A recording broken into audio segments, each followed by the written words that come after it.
Are you willing to undertake a dangerous mission behind the enemy lines, knowing you may never return alive?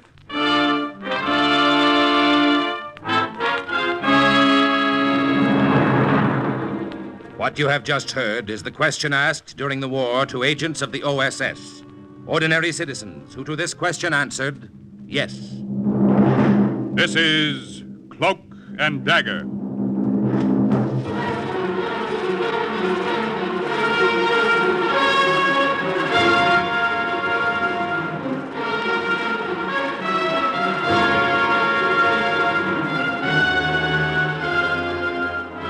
Black warfare, espionage, international intrigue. These are the weapons of the OSS. Today's story, A War of Words, concerns an American agent who personally delivered a message to the colonel of a Japanese camp and is suggested by actual incidents recorded in the Washington files of the Office of Strategic Services. A story that can now be told.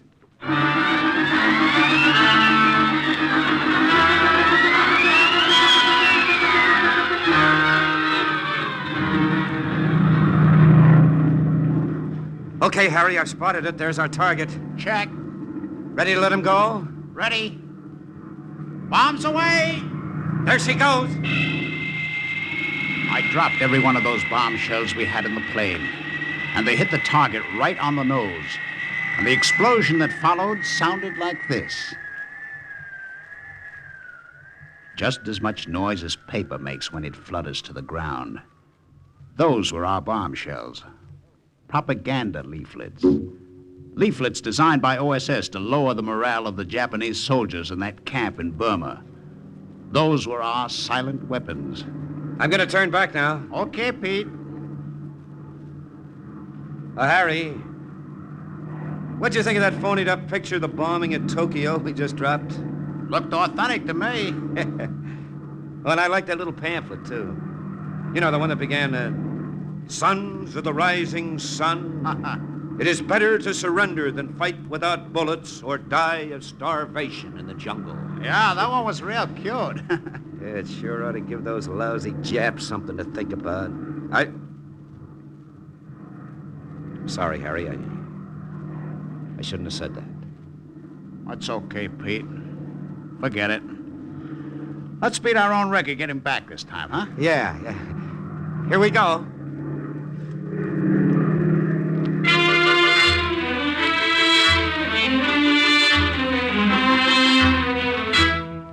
Sometimes the guys forgot that Harry was short for Haruyoshi. Haruyoshi Nabura. And though I like to think of myself as an American Japanese, even Pete Barno thought of me as a Japanese American. I had to learn not to be too sensitive.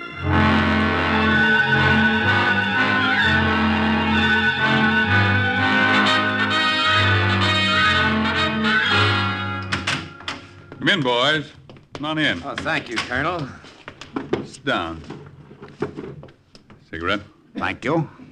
Now, you two have done a good job in the past few months peppering Burma with that propaganda material. Oh, here's a light, Harry. Thank you. And we already have begun to see the results. Oh, how's that, Colonel? Well, you know how live Japanese prisoners used to be at a premium. Rather than be captured, they'd commit harakiri, almost in defiance. Oh, yeah, I hear a lot of them are surrendering lately. That's right. Their morale isn't what it was. Good. And you, too, can take part of the credit for that. But tomorrow I want you to go one step further. We're listening, sir. Take a look at this document. What is it? Chinese or Japanese? It's all Greek to me. I can tell you what it is, Pete.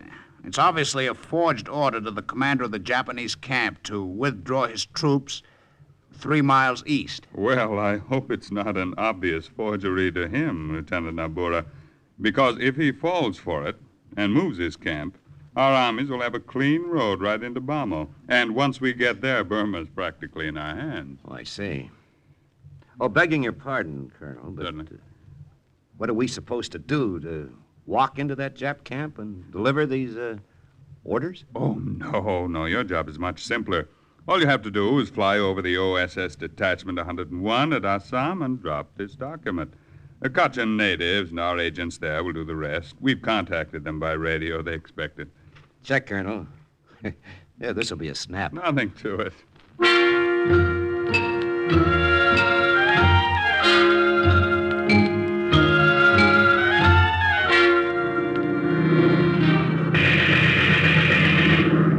This'll be a snap, huh? Nothing to it, huh? How'd I know we'd run into a Jap Zero? Right back at you, buddy. Now he dived too fast for you, Harry. I'm gonna grab more sky. Maybe I can lose him up there. He's on a tail. Maybe not for long. Hang on, boy. Most of the way up, the air was thin enough so that I could see the nose of that Zero following us. And then at 7,000 feet, the air became thick, and we lost him. But the plane had taken quite a beating. How bad is it looking you, Pete? Well, we haven't more than 50 miles to go. Then we can set down in Cochin territory, make repairs before heading back to India. Okay. Instead of dropping that document, we'll deliver it in person when we get there, huh? If we get there. What? Watch that wing. It's coming off or he hit us. There she goes. What do we do now? I'm going to kick the stick forward as hard as I can, put her in a loop. Oh, that's crazy. Now that'll toss us backwards out of the cockpit. Don't pull your ripcord before you fall free of the plane. We'll land in the river. Now keep your feet dry. Here we go. We fell free of the plane. I jerked the ripcord and my chute opened. On the way down, I inflated my Mae West and the little lifeboat swelled up. Below me, I could see Pete drifting slowly in the Brahmaputra River. And then I hit the water.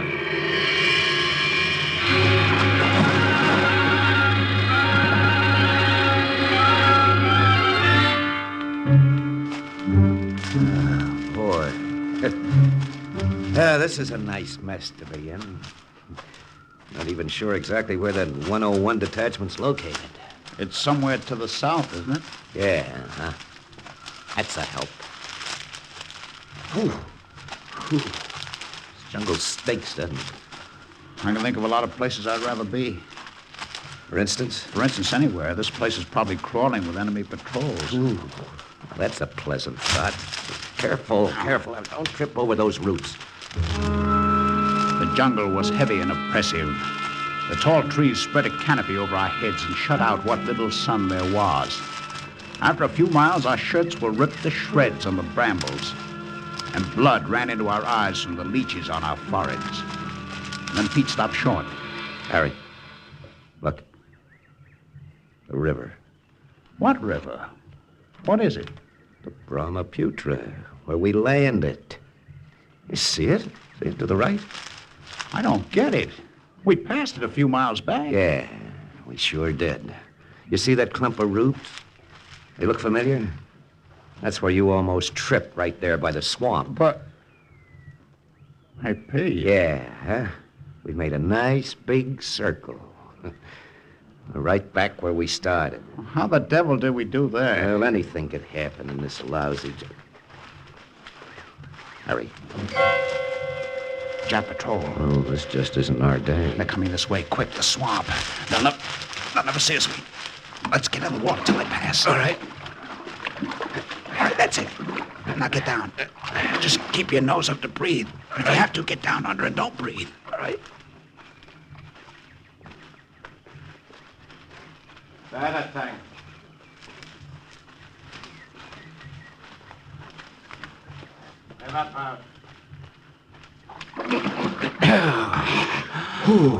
I could have reached out and untied their shoelaces. Let's get out of here. That night, we lay side by side deep in the jungle on top of coarse undergrowth, underneath the trees from which lianas hung down like braided ropes. We shifted our positions every few minutes as a regiment of ants and bugs crawled into our clothing and kept us awake. And then towards morning, we fell asleep, exhausted. When we awoke, the sun had found a hole in the branches and crawled through. Oh, boy, that sun's hot. Is it? What do you mean, is it? I'm cold, Pete. I got the shakes. Fever? I don't know. I just feel sick. Sick at my stomach. We can't sit here. You think you can travel? Huh? Oh, sure. Come on. Boy, that sun's blazing, isn't it? Why, I thought you said you had the shakes. Huh? Oh, nothing. Come on, Harry. Come on now. Up on your feet, boy. You'll be all right. Yeah. Come on, boy. That's it. Come on. There we go. We started walking again. Our wrists had open sores on them from jungle rot. My head was hot, my hands were cold, and I felt sick. Awful sick. Harry, how do you feel? I'll be okay. It was that swamp we hid in. Just those lousy bugs that got under your skin, huh? I'll be all right.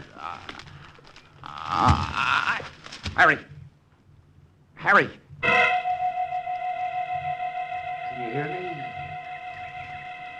Harry! Harry!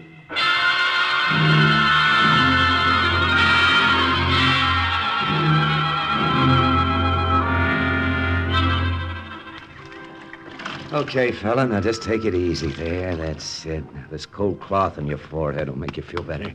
You'll see, boy. Pete? Yeah. Yeah, it's Pete.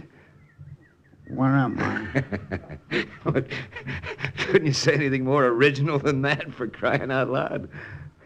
I blacked out, didn't I? Now, don't talk so much. You blabbed enough when you were off your head. Who's, Okasan? A girl I knew at UCLA. I figured. How long ago's it been since, 2 days. Have we got enough rations? We'll be okay. Don't lie to me, Pete. I said we'll be okay. Now, don't try to sit up, Harry. Well, how far do you think we are from the Cutchins? Well, I think I've got the direction pretty well mapped out now. About a day's travel, due south. Well, not if you sit here with me for a week. No, don't talk so Go much. on, Pete. Get out of here. I'll tell you what, if you make it there by yourself, you can come back with some of the natives and get me. Not on your life. I'm not leaving here. But Shh. Quiet. Someone's outside. Pete drew his gun and crawled out to the mouth of the cave. My head was pounding harder than before. Maybe it was the fever. Maybe it was because I had to lie there helpless while Pete went out alone to whatever was outside. Do not shoot. Friend, I'm friend. Who are you? Name is shooting. Scout, I'm scout. Saw you this morning from top of tree. Saw you at Brook. Saw uniform. Yeah, you've got good eyesight. But you still haven't told me who you are. I told you, I'm Suling Scout. Cutchin Scout. Cutchin? Well, why didn't you say so? You're from Assam? You're from the OSS detachment? It's right. Harry! Harry, did you hear that? Well, how's this for the mountain coming to Mohammed? It's great. It's just great. Would like I take you to camp? Would like? Oh, boy, would love. Oh, look, I've got a sick friend in here in the cave there. A fever. Can you fix him up? We'll see. I looked up from the bed of leaves that Pete had made. The Cutchin scout who leaned over me was short and squat with long matted hair and teeth worn to a black stub by beetle nut. He took a good look at me and jumped back as if he'd been bitten. Japanese! It's Japanese! I kill! No, hold on there, wait a minute. You hold on, I said. Now listen, Suling. Suling, this is American. Just like I said. It's Japanese. It's no use, Pete. Listen, Sue, is a Japanese, yes, that's right, but is American, too. You savvy? American. Friend. Look at his uniform. You say friend. I say Japanese. We'll fix up from fever, then bring to camp. Let them say which is what. I don't know what he mixed up in those witch doctor concoctions besides the juice of mahogany leaves and the roots of the liana vines. But whatever it was, I was on my feet 2 days later. We started out for Detachment 101. Only this time we had a guide. And then, the next night, out of nowhere, we came upon it. Well, what do you know? Here it was, the OSS secret hideout. carved right into the jungle of Burma. So this is Detachment 101. They were neat straw-thatched pashas. A mess hall, a well-equipped hospital, mortars, bazookas, crates of ammunition. Harry, look, a woman, a Red Cross nurse. GI paratroopers in bright-colored shirts and unlaced jump boots were strolling about, mingling with the native troops. Wow. Oh, this is just like a city in the wilderness, isn't it? It's like nothing I've ever seen before. And probably like nothing you'll ever see again. Huh? Well, where'd you come from? Yeah, sure, and I've been standing behind you all the time. Would you like to have me show you around, maybe? Oh, well, not now, thanks. The guide who brought us here disappeared. We've got to find the head man around here. We have something for him. Ah, but you'll live longer if you live slower and don't drive yourselves. My mother, Esther Soul, told me that in Dublin many years ago. I'm Irish, you know. No, you don't say. Oh, yes. Now take a good look at our little camp. As I said, you'll probably never see anything like it again if you live to be 104. It's as if the leprechauns set it down right in the middle of the wilderness. Well, we'll look around later if you don't mind. Who's in now, charge? you take all these lads, the paratroopers who were first down in the jungle.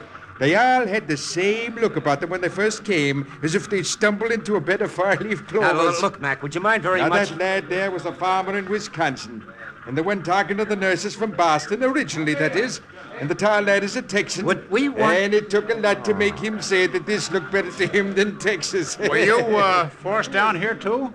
In a manner of speaking, yes, I was. What did you do before the war? Well, I'll tell you, lads. I operated a hot fur ring from Hoboken to Canarsie. You what? Furry. A right thriving little business it was, too. And after the war, I'll probably go back to it. This guy's off his rocker. Oh, look, where can we find somebody in authority? At evening mass with everyone else. Mass? Of course. You see that big straw hut at the far end? You'll find him there.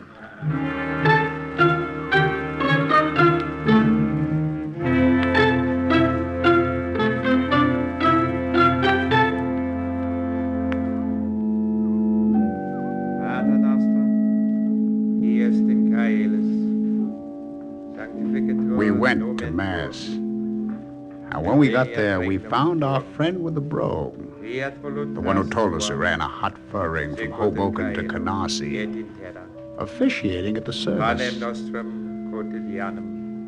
Every once in a while, he'd look up at us, and I could see the suggestion of a smile around his lips. There was a soldier standing next to us.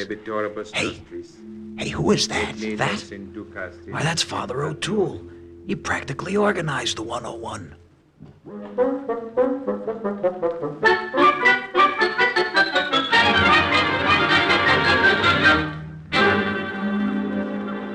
Sure, and I said it just to see the look on your faces later on. Well, take a good look. Boy, mine's red. Oh, but Father O'Toole. Yes? Here are the forged Japanese orders the Colonel gave us in India. Of course, the original plan about dropping them over to you and turning back didn't work out, but just as long as we got them here. Just as long as we have them, we know what to do with them. No, there's a Japanese mail courier coming through tomorrow night from De Groom to the Jap camp at Muklum. Now, I'll have Su Ling or one of the other scouts intercept him and deposit this document in his mail pouch. Oh, I get it, Father. When he comes to, he won't know what hit him, but he'll keep going. With the forged papers, eh? Yeah, sure, you got a quick brain, lad. And by the by... Oh, yes, Father. Now, since you're Japanese as well as American, I'd suggest you stay close to me for the next day or so until you leave. You see, then the natives will get over their suspicions of you. I see. Which one of you men was down with fever? I was, nurse. I'm sorry for barging into your hut this way, Father O'Toole, but Su Ling told me one of these men had jungle sickness. Why, that's quite all right, nurse. Hey, me lads, take a look at her. Isn't she a fair colleen, though? That's enough of your blarney, Father. Come with me, please. What's your name? Nabura. Lieutenant Harry Nabura. I'm okay now, really. That may be so. We just want you at the hospital for a checkup. Come along. Hey, wait. Do you mind if I come too? No, not at all.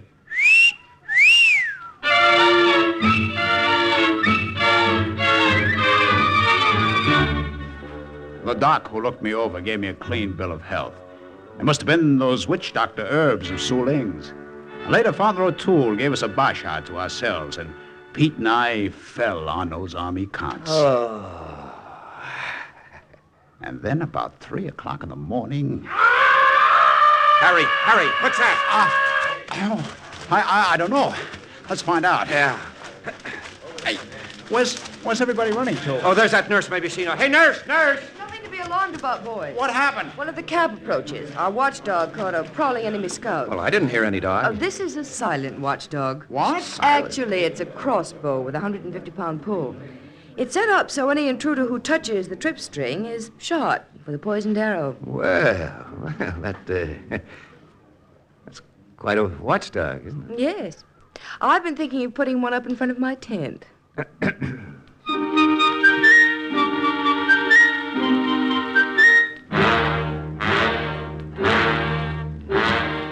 Oh, so Sally, Father Well, all O'Toole. right now. It's Su all Ling right did not now. mean... Now it's done, Su Ling. It can't be helped. It's all right. Oh, hello, Father. Ah, there you are, lads. Come on in. Oh, what's up, Father? Su Ling make big mistake, big mistake. What Su Ling. kind of a mistake? Well, I'll tell you, boys. It's like this.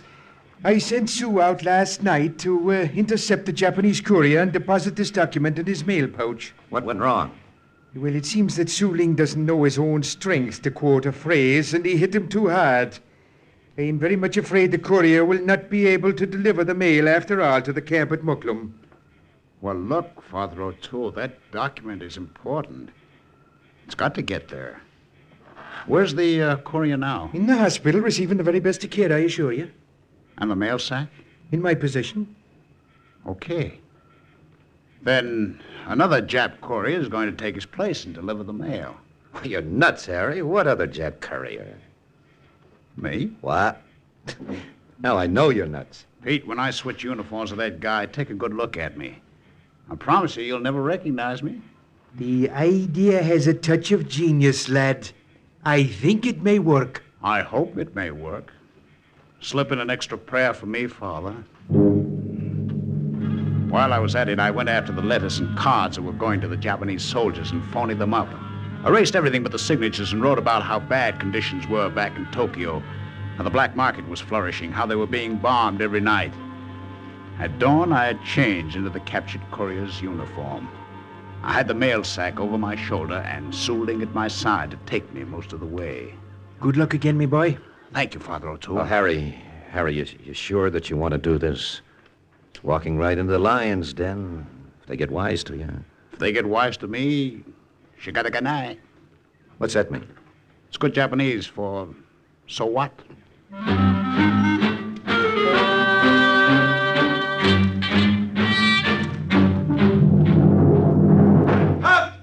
Halt! Who goes there? Answer, or I shoot. A courier from the Brigham with mail for your soldiers and special dispatch for your commander. Mail courier, come close. Let me see your face. I do not know you. Where's the other runner? Papers. Let me see your papers. Identification. Here. Very good. Pass.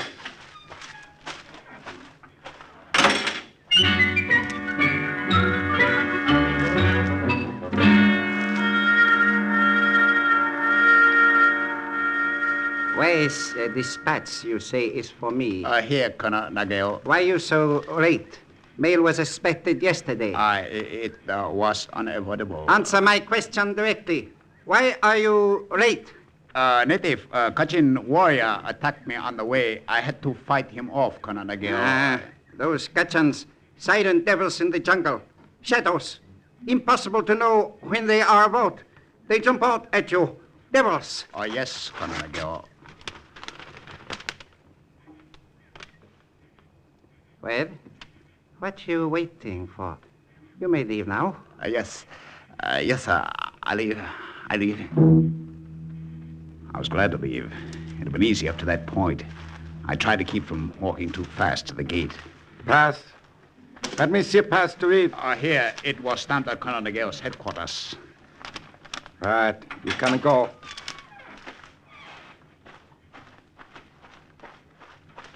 Wait! Wait!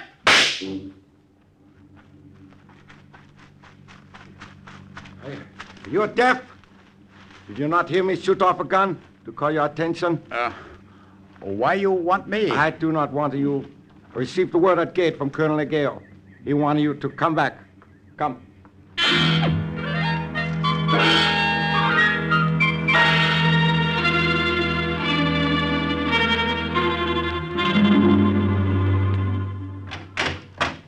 There you are, courier. I want to make sure you did not leave here. Is there something wrong, Colonel Gale? What you talking about? What could be wrong? Here, important message for your colonel. Take it. Well, thank you. Thank you, Colonel Gale. I should be glad to deliver this to my colonel.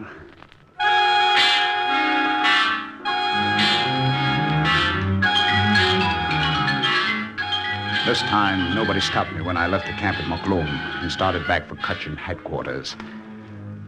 I must have been within 2 miles of Detachment 101 when I realized I was being followed. I couldn't see anyone or hear anyone, but I knew someone was there. In the brush or in the trees, hidden somewhere along the trail. I started to run faster. My lungs started to ache with each breath, and my strength was gone. A hangover from the fever I'd just gotten over. If I had escaped from the Japanese camp and fallen into headhunter hands, I knew I didn't have a chance. I talk Japanese?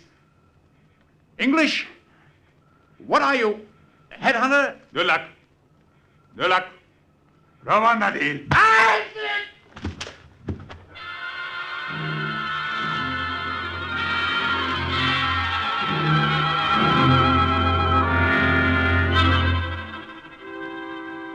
Now bless my soul, Lieutenant Nabora. I see you're awake. How you feeling, Harry? Father O'Toole. Pete. What are you doing here? Sit up, Lieutenant. Let me change that bandage on your head. Now, wait a minute. How did you get here? Aren't you mixing things up a bit, lad? You mean, of course, how did you get back here to the OSS camp? To the what? Well, now, it is very simple. Oh, I have an apology to make for my friends, the Kutchins who brought you here. They'd been out scouting for the past week, and they did not know you. Also, of course, the Japanese uniform you were wearing confused them. But It was a pity that they speak only their own language, so that you couldn't clear up the situation. I'll have to teach them how to speak English. English the way it should be spoken.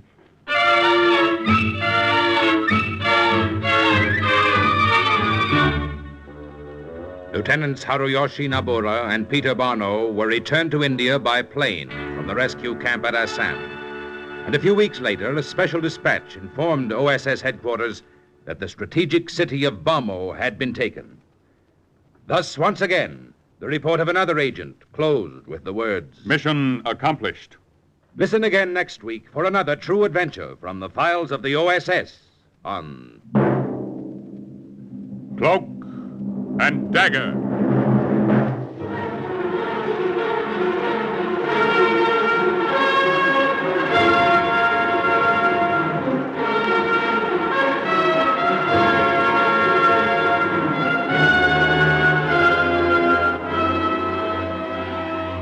Heard in tonight's Cloak and Dagger adventure as Pete was Chuck Webster. Harry was played by Ralph Bell. Father O'Toole by Eric Dressler. Others were Joan Allison, Raymond Edward Johnson, Carl Weber, Jerry Jarrett, Maurice Tarplin, and Guy Rep. The script for Cloak and Dagger was written by Winifred Wolfe and Jack Gordon, and the music was under the direction of John Gart. Sound effects by Wes Conant, Manny Siegel, and Norman Gruenfelder. Tonight's true OSS adventure was based on the book Cloak and Dagger by Corey Ford and Alastair MacBain. This program was produced by Louis G. Cowan and Alfred Hollander under the direction and supervision of Sherman Marks.